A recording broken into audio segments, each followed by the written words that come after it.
Je vais vous parler des premières heures de vie de votre bébé, notamment en salle d'accouchement. Quand il va naître, en fait, ce qu'on va faire, c'est qu'on va le poser directement contre votre peau. Donc on va défaire, enlever en fait ce que vous avez à cet endroit-là afin que vous soyez dénudé et on va le poser directement en contact avec votre peau. On lui mettra une petite couverture, un bonnet et vraiment en fait on le laissera ici pendant quelques temps. Si vous ne souhaitez pas le faire, dans ces cas-là, le papa peut très bien le faire. Le pot à pot, en l'occurrence, a pas mal de bénéfices. Votre bébé, quand il sort, il n'est pas encore mature, point de vue de sa régulation de température. Vous allez être comme un espèce de chauffage. Donc le fait de vous poser en pot à pot, en fait, lui, ça va lui permettre de réguler au mieux sa température. Il va être mature en 2-3 jours. Donc voilà, c'est pour ça que les premiers jours, on va vous demander toujours de couvrir, bonnet. C'est là en fait où il va perdre le plus de chaleur, donc n'hésitez pas à mettre un bonnet, mais aussi des chaussettes, des gants. En fait, on essaye de couvrir toutes les parties du corps de votre bébé pour qu'il garde sa chaleur. Sinon, en pot à pot le plus souvent contre vous pour que justement les échanges de température lui permettent de réguler d'autant mieux sa température corporelle à lui. Autre chose, le fait qu'il soit en pot à pot et le fait qu'il soit contre vous, ça va vraiment créer un lien. En fait, ça va permettre à votre corps de sécréter des hormones, notamment l'hormone de l'ocytocine.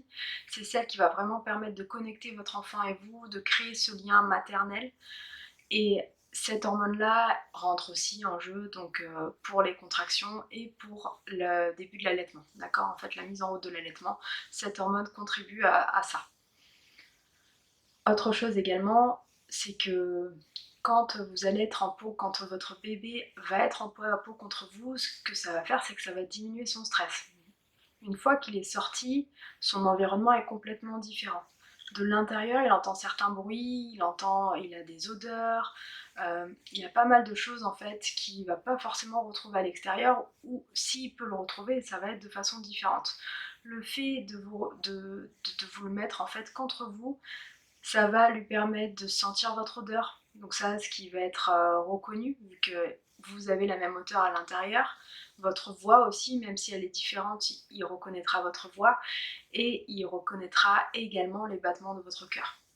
D'accord? Donc ça va permettre aussi de diminuer son stress. Ça va aussi permettre en fait de coloniser votre bébé. D'accord? Le fait que vous soyez en pot à pot, lui, il sort dans un environnement qui est complètement stérile, donc lorsqu'il va être posé contre vous, toutes vos petites bactéries vont le coloniser et lui, ça va lui permettre en fait de développer sa flore, que ce soit intestinale et même au niveau cutané. En fait, il va y avoir un autre critère qu'on va surveiller à 1 minute, 5 minutes et 10 minutes de vie, ça va s'appeler le score d'Apgar. Et le score d'Apgar va permettre en fait de noter un petit peu la bonne santé de votre enfant. Chaque critère, donc il y a 5 critères et chaque critère est noté entre 0 et 2. Le score total peut être de 10 et donc ça signifiera que votre enfant est en bonne santé.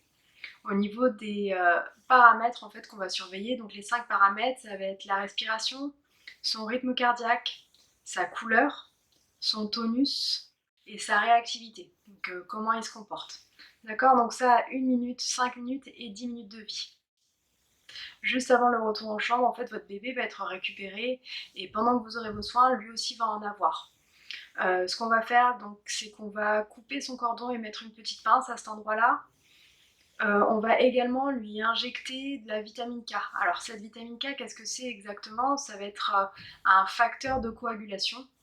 Pourquoi c'est important? C'est que pendant toute la grossesse, le bébé, le fœtus a un facteur de coagulation qui est important et le jour de la naissance, et ben en fait c'est complètement perturbé et ça s'inverse. Il lui faut à peu près 3 mois pour se restabiliser au niveau de sa coagulation.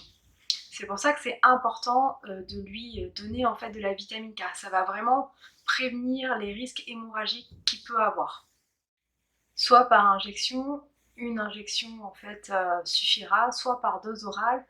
Et dans ces cas-là, en fait, ce sera 3 doses. La première, ce sera à la naissance ou quelques heures après la naissance. La deuxième se fera dans les 72 à 96 heures après la naissance. Et la troisième se fera à 1 mois de vie. Il y a d'autres soins qui peuvent être envisagés en fonction du contexte. Par exemple, il y a des gouttes qu'on peut mettre au niveau des yeux. Donc ça, c'est pour permettre en fait de prévenir une infection à gonorrhée.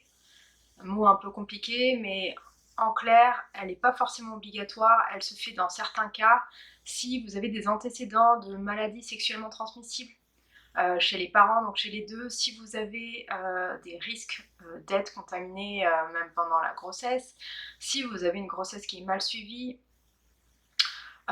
ou en fait que le suivi s'est fait tard parce que vous l'avez découverte tard, dans ces cas-là, ça peut être des facteurs qui vont vous dire ce serait quand même mieux de faire ces 2 petites gouttes, quoi. C'est vraiment des petites gouttes antibiotiques.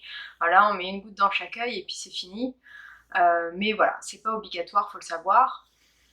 Autre chose également, ça va être le passage d'une sonde. En fait, on peut passer une sonde à l'intérieur de la bouche de votre enfant pour aller voir s'il y a une connexion entre l'œsophage et l'estomac. Ça, c'est bon à savoir dans certains cas, parce que si vous donnez à manger à votre enfant alors que cette connexion-là est fermée, dans ces cas-là, il y a des risques qui régurgitent tout et que ça aille infecter, que ça soit inhalé après au niveau des poumons. C'est pour ça que c'est dangereux et donc dans certains cas, on passe vraiment cette petite sonde pour savoir si c'est bien perméable entre les deux zones.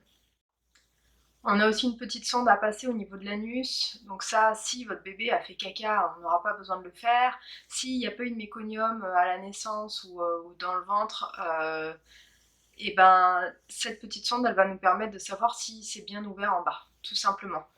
Donc voilà, c'est pas obligatoire, ça se fait dans certains cas. Pareil pour la vaccination à l'hépatite B, ça peut se faire à la naissance, mais ça peut aussi se faire plus tard. L'occurrence, c'est qu'à la naissance, on le fait dans les cas où la maman est déjà contaminée par l'hépatite. D'accord? S'il y a une contamination chez la mère, dans ces cas-là, il va falloir prévoir une vaccination de l'enfant pour justement essayer d'éviter sa contamination à lui aussi. Après l'accouchement, pour vous, on va venir vous voir de façon régulière, les professionnels vont venir tous les quarts d'heure et puis peut-être espacer petit à petit si tout va bien pour checker toutes vos constants, donc pouls, tension, température, vos saignements, vos douleurs et également si vous avez envie de faire pipi. À la fin des 2 heures, ils vont vous faire un petit examen, ils vont regarder si tout va bien et ils vous laisseront retourner en chambre.